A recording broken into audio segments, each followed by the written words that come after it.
கோவையிலிருந்து அகிலா அவர்கள் ஒரு வினா எழுப்பியிருக்கிறார். அதாவது அவர் ஐயப்பாட்டினை தெரிவித்து என்னிடத்திலே அதனை தெளிவுபடுத்துமாறு கோரியிருக்கிறார். அவருடைய கேள்வி என்ன தெரியுமா?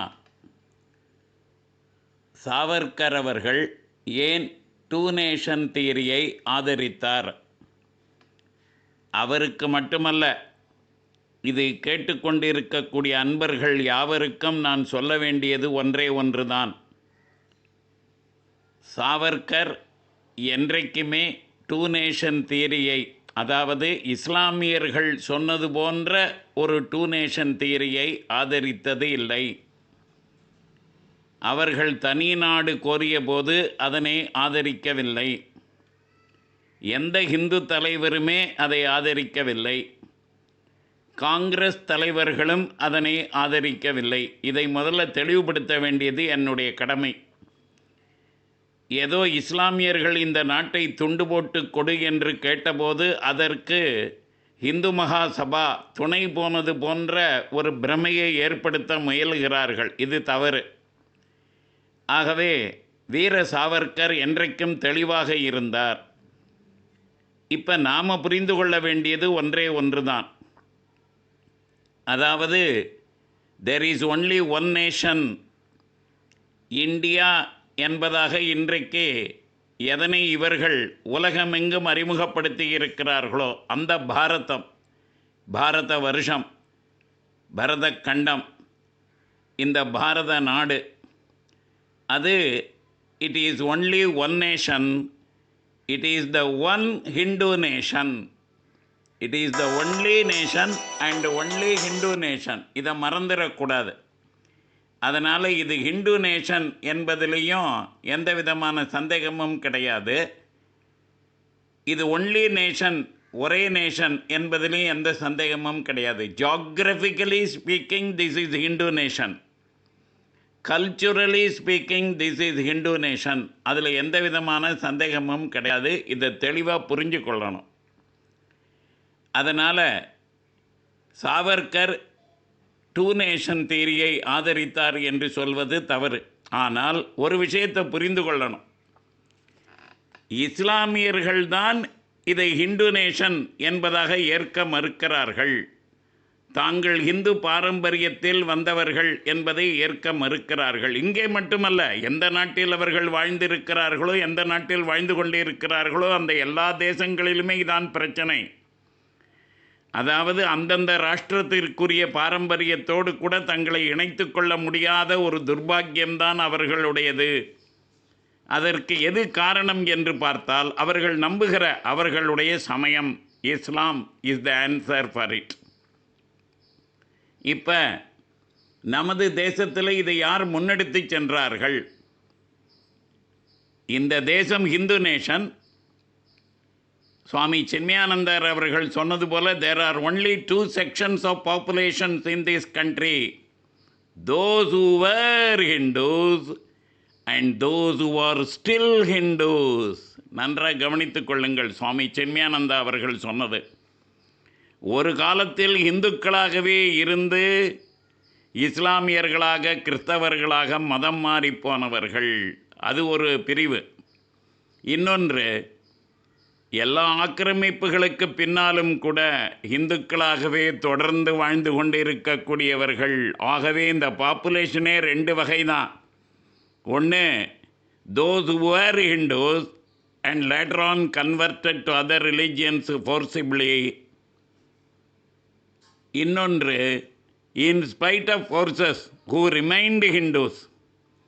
அதாவது ஃபோர்சிபிள் கன்வர்ஷனுக்கு இரையாகாமல் இந்துக்களாகவே தொடர்ந்து வாழ்கிறவர்கள். ஆகவே இந்த இரண்டு தான். எனது பதிலை கேட்ட பிறகு அகிலா அவர்கள் ஒரு வீர சாவர்கர் அவர்களுடைய ஒரு கொட்டேஷனை குறிப்பிட்டு பின் ஏன் அவர் இப்படி சொன்னார் என்பதாக கேள்வி எழுப்பியிருக்கிறார். அந்த கொட்டேஷனை இப்போ நான் உங்களுக்கு சொல்லுகிறேன். India cannot be assumed today to be a unitarian and homogeneous nation, but on the contrary, there are two nations in the main, the Hindus and the Muslims in India. Samagra Savarkar Vangmaya, Volume 6, page 296. ஆதாரத்தோடு அவருடைய collective works, அதிலிருந்து அவர் பேசியது எழுதியது அவற்றினுடைய தொகுப்பு, அதிலிருந்து ஒரு particular பேராகிராஃபை code பண்ணி அவர் கேள்வி எழுப்பி இருக்கிறார். இதில் குறிப்பாக நாம் காண வேண்டியது, India cannot be assumed today to be a Unitarian and homogeneous nation, but on the contrary, there are two nations in the main, the Hindus and the Muslims in India. அதாவது ஜியோகிராஃபிக்கலி அண்ட் கல்ச்சுரலி பாரதம் ஒரே நாடு, ஒரே ராஷ்டிரம். அந்த ராஷ்டிரத்தினுடைய அடையாளம் ஹிந்து. ஆகவே இது Hindu ராஷ்டிரம், one nation. அதில் எந்த சந்தேகமும் கிடையாது. நான் ஏற்கனவே என்னுடைய முந்தைய பதிவில் சொன்னபடி அதையும் சேர்த்து இதோடு சேர்த்து வெளியிட்டால் நல்லது. அந்த பதிவில் நான் குறிப்பிட்டிருந்த ஒரு விஷயம், இஸ்லாமியர்கள், அதாவது இந்துக்கள் இஸ்லாமியர்களாக மதம் மாறியதற்கு பின்னாளில்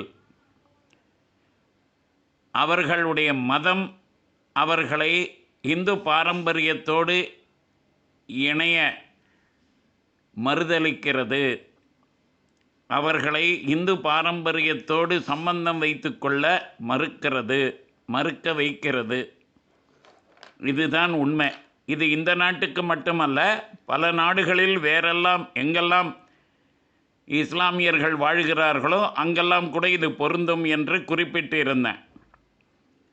அதனால் இந்துக்களை பொறுத்த வரைக்கும் இது one nation and it is Hindu nation. Geographically Hindu nation, one nation என்று சொல்லுகிற பொழுது நாம் geographically identify ourselves with this nation. அப்படி இஸ்லாமியர்கள் செய்வது கிடையாது. இதை தெளிவாக புரிஞ்சுக்கொள்ளணும்.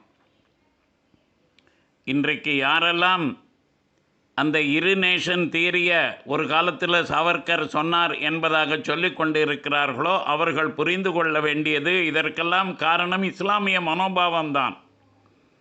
இஸ்லாமியர்கள் இதை ஒரு நாடாக கருதுவதில்லை, இந்துக்களோடு தங்களை இணைத்து கொண்டு பார்ப்பதில்லை. உதாரணமாக, இது தாய்நாடு என்ற ஒரு கருத்தை நாம் முன்வைக்கிறோம். இதையே அவர்கள் ஏற்க மறுக்கிறார்கள். வந்தே மாதரம், இதுதான் நம்முடைய விடுதலை போராட்டத்தினுடைய தாரக மந்திரமாக அமைந்தது. இதை எந்த இஸ்லாமியருமே ஏற்கவில்லை, மறந்து விடாதீர்கள். எந்த இஸ்லாமியரும் ஏற்றுக்கொள்ளவில்லை.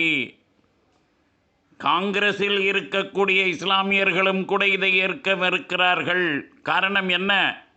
அவர்களுடைய மதத்தில் பூமியை தாயாக பார்க்கிற மனோபாவம் கிடையாது, தாயை வழிபடுகிற மனோபாவமே கிடையாது. சொந்த அம்மாவையே, நாட்டை விட்டு தள்ளுங்க, இந்த மண்ணை தாயாக பார்ப்பது என்பது வேறு. தங்களுடைய சொந்த பெற்றெடுத்த தாயாரையே வணங்கக்கூடாது என்று சொல்லுகிற மதம் அது. அதனால் அதில் இந்த மாதிரி இந்த பூமியை தாயாக பார்க்கிற இந்துவனுடைய மனோபாவத்தில் இருந்து வேறுபட்டதாக இருக்கிறது. அவர்களை பொறுத்தவரைக்கும் இங்கு அவர்கள் வாழ்ந்து கொண்டு இருக்கிறார்கள், அவர்கள்தான். அதற்கு மேலே இந்த மண்ணோடு அவர்களுக்கு எந்த விதமான உணர்வு ரீதியான எந்த விதமான பற்றுதலும் கிடையாது.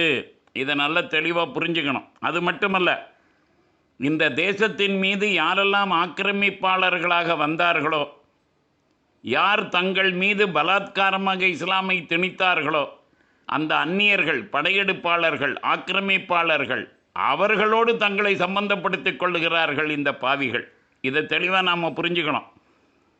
அதாவது வெளிநாட்டில் இருந்து படையெடுத்து வந்த பாபர் இவர்களுக்கு வேண்டியவன், ஆனால் ராமர் வேண்டியவர் அல்ல. வெளிநாட்டிலிருந்து படையெடுத்து வந்து இந்த தேசத்தை ஆண்ட அவுரங்கசீப் கொடுமையாளன் அப்பேற்பட்ட அந்த அவுரங்கசீப், அக்பர் இவர்களெல்லாம் வேண்டியவர்கள்.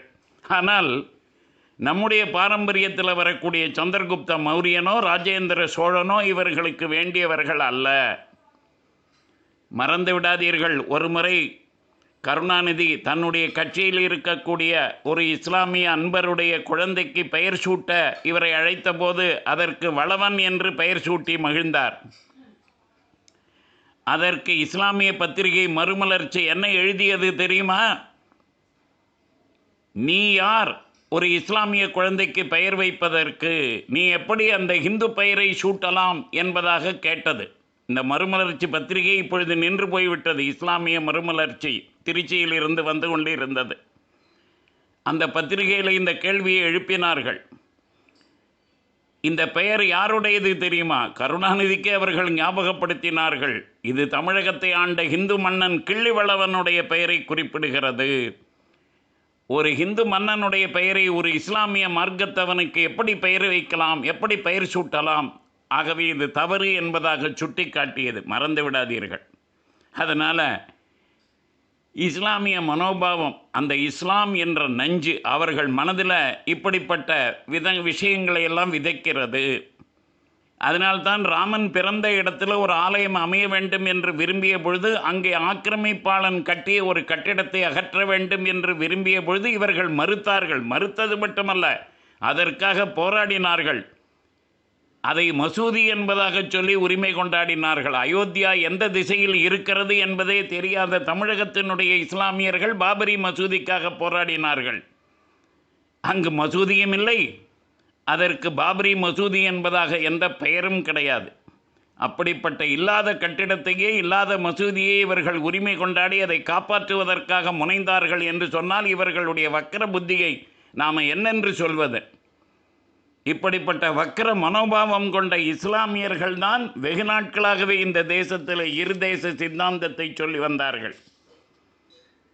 இந்த தேசத்தில் இவர்கள் தலையில் தூக்கி வைத்து கொண்டு கொண்டாடுகிறார்களே, இக்பால் அவர் சாரே ஜஹான் சே அச்சா ஹிந்து சிதா ஹமாரா ஹமாரா என்று பாடியதாக சொல்லி அவரை தலையில் தூக்கி வைத்து கொண்டு கொண்டாடுகிறார்களே, பாரதிய ஜனதாக்காரர்கள் கூட இந்த பாடலை சொல்லி அவரை பெருமைப்படுத்துகிறார்கள். மறந்து விடாதீர்கள். அந்த இக்பால் என்ன சொல்லி இருக்கிறார் என்பதை புரிந்து கொள்ளுங்கள். The religious ideal of Islam is organically related to the social and political order which it has created. The rejection of the one will eventually involve the rejection of the other. Thus, Islam is not a religion of private conscience and private practice. அதனால் இந்துக்கள் சம்பந்தப்பட்ட எந்த ஒரு விஷயத்தையும் அவர்களால் ஏற்றுக்கொள்ள முடியாது. நாம் இந்த தேசத்தில் ஓடுகிற நதிகள் எல்லாவற்றையும் தாயாக பார்க்கிறோம். கங்கா மாதா கி ஜெய் என்பதாக சொல்லுகிறோம். காவிரி தாயே என்பதாக சொல்லி இங்கு பகுத்தறிவை பற்றி பேசுகிறவர்கள் கூட சொல்லுகிறார்கள். காவிரி தாயே என்பதாக சொல்லுகிறார்கள். ஆனால் இஸ்லாமியர்கள், தமிழகத்து இஸ்லாமியர்கள் யாராவது அதை ஏற்றுக்கொள்வார்களா? காவிரியை தாயாக பார்ப்பார்களா? ஜியாகிரபிக்கலி அவர்களுக்கு உணர்வு ரீதியான எந்த விதமான பற்றுதலும் பாரதத்தோடு இல்லை என்பதை தெளிவாக புரிந்து கொள்ள வேண்டும். இந்த தேசம் முழுவதையுமே இஸ்லாமிய மயமாக்க வேண்டும் என்கின்ற பேராசை வெறிபிடித்து அலைகிறார்கள் அவர்கள். அதனால் அவர்கள்தான் எப்படி எந்தெந்த பகுதிகளில் இஸ்லாமியர்களுடைய எண்ணிக்கை பெருகுகிறதோ அதையெல்லாம் தனித்தனியாக பிரித்து ஃபெடரேஷன் ஆஃப் இஸ்லாமிக் ஸ்டேட்ஸ் என்பதாக ஒன்றை உருவாக்க வேண்டும் என்பதாக அவர்கள் விரும்பினார்கள். சையத் அகமது ரொம்ப படித்த முஸ்லீம் என்பதாக சொல்லக்கூடிய ஒருவர், ஒரு காலத்தில் இஸ்லாமியர்களுக்கு தலைவராக இருந்தவர். அவர் என்ன சொல்லி இருக்கிறார் தெரியுமா? Bharat is a country inhabited by 2 different nations and there would necessarily be a struggle for power between them if the English were to leave Bharat. Is it possible, he had asked, that under these circumstances 2 nations, the Mohammedan and Hindu, could sit on the same throne and remain equal in power? Most certainly not. It is necessary that one of them should conquer the other and thrust it down. To hope that both could remain equal is to desire the impossible and the inconceivable. அந்த impossible and இன்கன்சீவபிளை தான் இன்றைக்கும் கூட நம்மூரில் இருக்கக்கூடிய மெக்காலயிஸ்டுகள், மாவோயிஸ்டுகள், யாரெல்லாம் தங்களை secular என்பதாக சொல்லிக்கொண்டு இந்த தேசமும் செக்குலர் நேஷன் என்பதாக சொல்லிக்கொண்டு இருக்கிறார்களோ அறிவுகட்டத்தனமாக, அவர்களுக்கு புரிய வேண்டியது இதுதான். இவர்களே வலிந்து போய் அப்படி சொன்னாலும் கூட அவர்கள் அதற்கு தயாராக இல்லை. Both good remain equal to desire the impossible and inconceivable என்பதாக சொல்லி இருக்கிறார்கள். அப்படியென்றால் இந்துக்கள் ஆட்சி புரிந்து அதன் கீழ் இஸ்லாமியர்கள் வாழ மாட்டார்கள். இஸ்லாமியர்களின் ஆட்சியின் கீழ் இந்துக்களை காபீர்களாக, இரண்டாந்தர பிரஜைகளாக நடத்த வேண்டும். முடிந்தால் மதம் மாற்ற வேண்டும். பாகிஸ்தானை போல இந்த தேசத்தை மாற்ற வேண்டும். இந்துக்களை இல்லாமல் செய்துவிட வேண்டும். இதுதான் அவர்களுடைய ஆசை. இந்த ஆசையைத்தான் 1930களில் அவர்கள் பிரகடனப்படுத்தி அதன் பின்னாலே 1940 தீர்மானமாகவும் போட்டார்கள். அப்படிப்பட்ட சூழ்நிலையில்தான் சாவர்கர் அவர்கள் ஒரு விஷயத்தை சொன்னார். India cannot be assumed today. இந்த வார்த்தை டுடே என்கின்றது ரொம்ப முக்கியம். அதாவது ஒரு காலத்தில் இருந்த முஸ்லீம்கள், அவர்களுடைய மனோபாவம் மாறிப்போய்விட்டது. நான் சொன்னேன், முதல் சுதந்திர போராட்டத்தில் இஸ்லாமியர்கள் கலந்து கொண்டதே வேறு லட்சியத்தை அடைவதற்காக. இந்துக்களின் மனதில் இருந்ததும் அவர்களுடைய மனதில் இருந்ததும் ஒன்றல்ல. 2 பேருமே ஈடுபட்டார்கள் முதல் சுதந்திர போரிலே. ஆனால் வெவ்வேறு காரணங்களுக்காக. அதை மறந்துவிடக்கூடாது.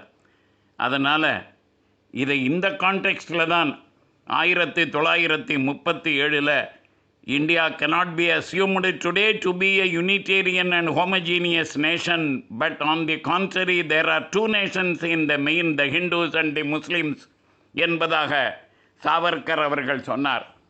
நம்மை பொறுத்த வரைக்கும் இது ஒரே நேஷன். ஆனால் நிச்சயமாக இஸ்லாமியர்கள் ஏற்றுக்கொள்ளப் போவதில்லை. அப்படி இருக்கிற பொழுது அவர்களுடைய மனதில் எந்தெந்த பகுதிகளிலெல்லாம் இஸ்லாமியர்களுடைய எண்ணிக்கையை பெருக்க முடியுமோ அந்த பகுதிகளில் எண்ணிக்கையை பெருக்க வேண்டும். எந்த பகுதிகளில் அவர்கள் எண்ணிக்கை கூடுகிறதோ அந்த பகுதிகளை மெல்ல மெல்ல பிரித்தெடுக்க வேண்டும். They could not conquer the whole of Bharat as one Islamic nation. அந்த வெறி அவர்கள் மனதில் அடங்கலை. அதனால் கொஞ்சம் கொஞ்சமாக சின்னதாக மாப்பிளிஸ்தான், பங்கிஸ்தான் என்பதாக எல்லாம், ஐதரிஸ்தான் என்பதாக எல்லாம் அந்த ரஹமத் அலி சௌத்ரி போட்டு கொடுத்த திட்டத்தின்படி கொஞ்சம் கொஞ்சமாக பிரித்து a federation of Islamic states என்பதாக பாரதத்தை ஆக்கிவிட வேண்டும். India should be turned into தினியா என்ற வார்த்தையை அவர்கள் பயன்படுத்தி இருக்கிறார்கள் மறவாதீர்கள். அதனால் இப்போ இவர் கேட்ட கேள்விக்கு பதில் அகிலா, அதாவது வீர சாவர்கரையே ஏதோ குற்றவாளி கூண்டில் நிறுத்தி அவர்தான் ஏதோ இந்த தேசத்தில் 2 ராஷ்டிரங்கள் வாழ்வது என்பதாக சொன்னார் என்பதாக இல்லை. இங்கு ஒரு நேஷன் தான் என்றைக்குமே இருக்கிறது. That is the Hindu nation, Hindu rashtra. ராஜ்யங்கள் பலவாக இருந்த காலத்திலும் கூட இந்த ராஷ்டிரம் ஹிந்து ராஷ்டிரமாக, ஒரே ராஷ்டிரமாகத்தான் இருந்தது. இன்றைக்கு ராஜ்யமும் ஒன்று, ராஷ்டிரமும் ஒன்று. எ சிங்கிள் ஸ்டேட் நேஷன் என்பதாக வல்லபாய் பட்டேல் அவர்கள் இந்த தேசத்தை உருவாக்கி இருக்கிறார். இதை துண்டாடுவதற்கு நாம் சம்மதிக்க மாட்டோம். இதை துண்டு போடுவதற்கு எந்த காரணத்தை முன்னிட்டும் இந்துக்கள் சம்மதிக்க மாட்டார்கள். ஆனால் அதே நேரத்தில் இது பல துண்டுகளாக சிதறி போகாமல் இருக்க வேண்டும் என்று சொன்னால் இந்துக்கள் செய்ய வேண்டிய முக்கியமான கடமையே என்ன தெரியுமா? இஸ்லாமியர்களின் எண்ணிக்கை பெருகாமல் பார்த்து கொள்ள வேண்டியது மிக மிக முக்கியமானது. அரசியலில் இஸ்லாமியர்களின் கை ஓங்கிவிடாமல் பார்த்து கொள்ள வேண்டியது நமது பொறுப்பு. இதை மனதில் கொண்டு செயல்பட வேண்டும். அகிலாவும் இதற்காக நேரம் கொடுத்து அதிகமாக உழைக்க வேண்டும். தன்னுடைய வாழ்நாளுடைய லட்சியமாக இதை வைத்து கொண்டு போராட வேண்டும். அவர் மட்டுமல்ல, அவரை போன்ற எண்ணற்ற இந்து பெண்கள் இதற்காக தியாகத்தை புரிவதற்கு முன்வர வேண்டும் என்று கூறி நான் இந்த பதிவை இதோடு நிறுத்திக் கொள்கிறேன்.